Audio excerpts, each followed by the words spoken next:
Hi guys, welcome to Life with Queenette. If this is your first time, I want to say thank you so very much for coming. I do not take it for granted. Please, my name is Queenette Ngozi Chinyere, by the way, and you will enjoy this place. It's a beautiful community where we drop very valuable nuggets and you will not regret coming, right? So please just tap the subscribe button, tap the notification so you'll be the first to know, and that makes you very special. Don't you think so? Yes, I know. All right, so moving ahead. If you're a returning subscriber, boom, boom, boom, boom, boom. Welcome. I'm so grateful you're here, right? Thank you so very much for coming. I love you. You know how we roll. All right, so let's dive right into what we have for today. And we are talking about Pete Edochie, right?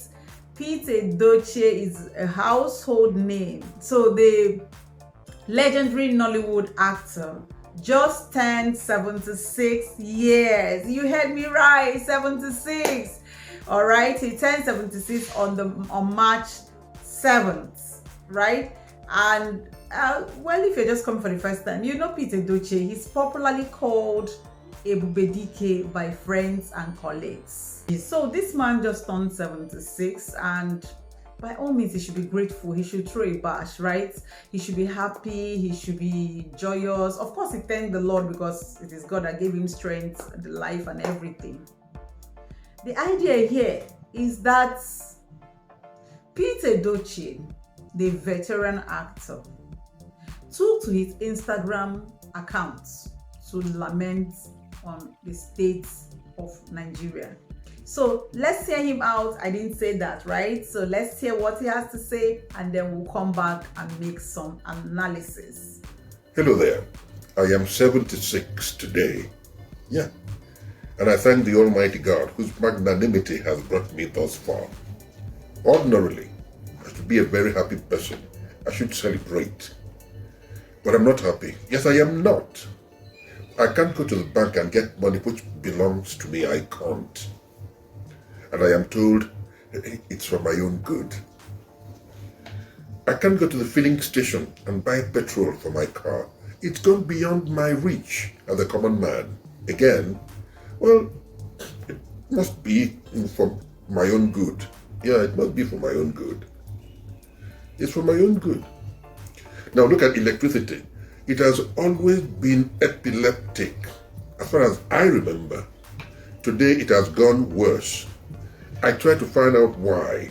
Nobody offered any explanation. So I said, okay, well, it must be for my own good. And then elections come and manifest themselves to me as selections. It's funny. I tried to find out why. Nobody offered any explanation. So I said again, Pete, it must be for your own good. So we all heard him. I mean, it's a bad situation. You know, for a very long time, I've heard people react, talk about how they got stranded. Everybody's suffering from it. You go to the gas stations, like Americans will say, we call it fuel stations here. You go to you don't have cash, they bring their POS, they surcharge you before you buy fuel. And this fuel is not cheap, it's quite expensive. You're not going to pay extra because you're going to use their POS. So they're going to charge you depending on how much you want to fill your car or your gallon or whatever you came with. They're going to surcharge you. It's not free. All right. Then you don't have money. You have money in your account. You cannot access the money. You cannot buy the things you need to buy. In fact, this time around, apart from the fact that, because when I was watching it, I felt so bad. I couldn't bring myself together to come on my channel and start lamenting how it's been so rough and bumpy and all that. But just seeing that this thing sent, it's so 76.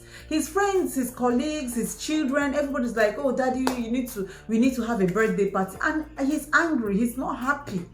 Why would you throw a birthday party for him when he cannot access his money?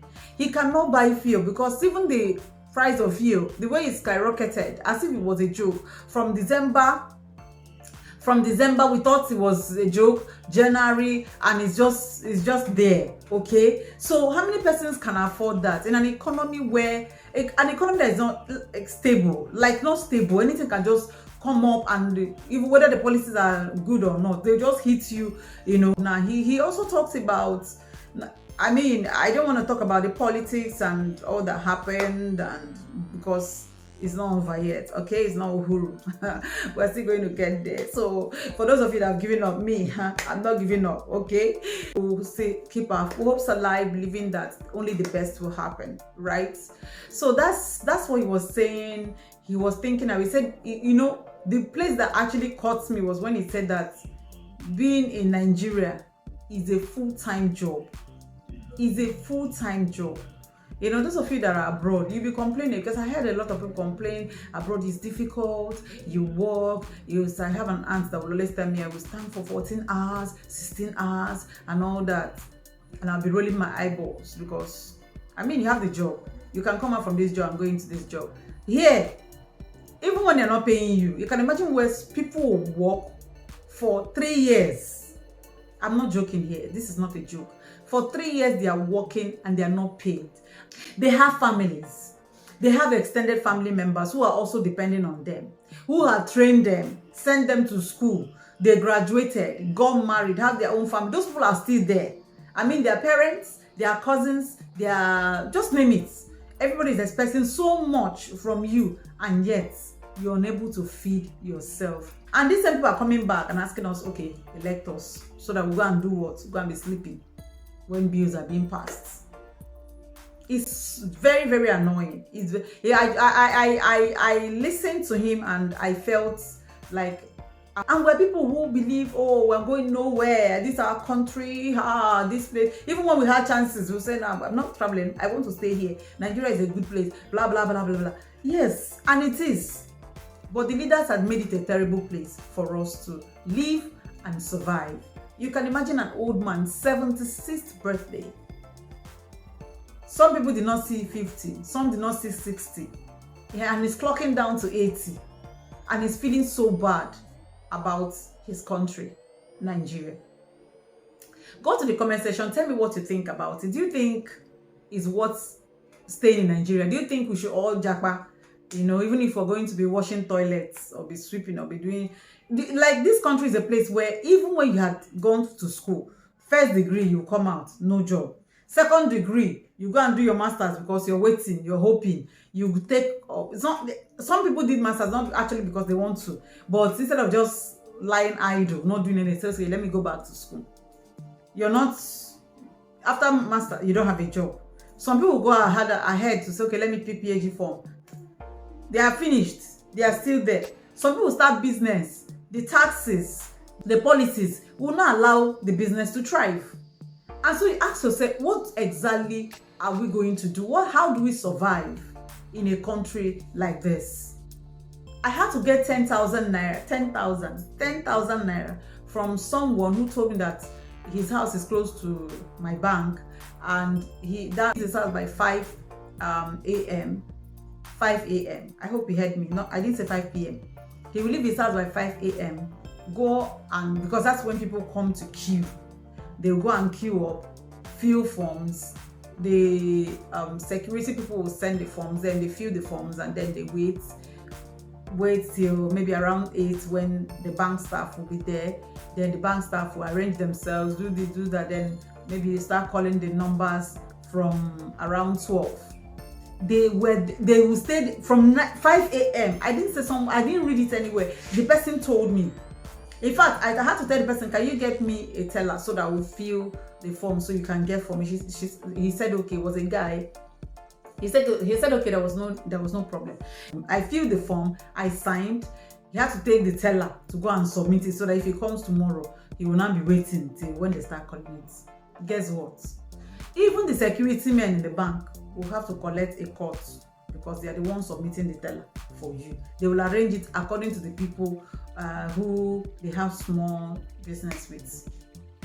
So from my 10,000 naira, they collected 400 naira. They left me with 9,600 naira. And when the money came, I was asking, what am I going to do with this money? The money is not even enough for what I want to I want to use it for. But at all, now it was pass. I had to collect the money. So go to the comment section, tell me, what do you think? Is it not hitting you people? Abi, I'm the only person that is going through this stuff. So another one is his son Uche, Pete Edochie. That one is just by the way. Anyway, let's talk about him. He on his own Instagram handle, I'll put the posts for you to read. He was eulogizing his father, saying that he was proud to have been raised between the 1970s and 80s, unlike what is, that he cannot just imagine himself coming back and telling his father that he now feels like a cockroach from what he used to be. He said his father would beat him until the cockroach will disappear from his stomach. I know what he was trying to say. Okay, what is obtainable today? So he said when they were growing up, they wanted their father to die. They grew up, they understood that, hey, they had a problem, not their parents. Their parents don't want them to go, frolicking, playing pranks, and maybe endangering their own lives, and they didn't like it. So what do you think about the training then, and that's the one we're having now, like where we are saying allow the child to express himself or herself? Some people actually had it well though. When they were growing, your parents actually will hit you and then draw you. That it was like more like carrot and stick thing. They hit you with one hand and they drag you close with another hand. Some people, their parents did not know better, so they went to the extreme. They can break your head, and while that one is bleeding, they break another head. So do you think that kind of training is still obtainable, or do you think that we should just continue with how we were raised, or how things that our parents did for us? These are some of the things I want to talk about. I want to see you in another one. I want to say love you guys. Bye for now.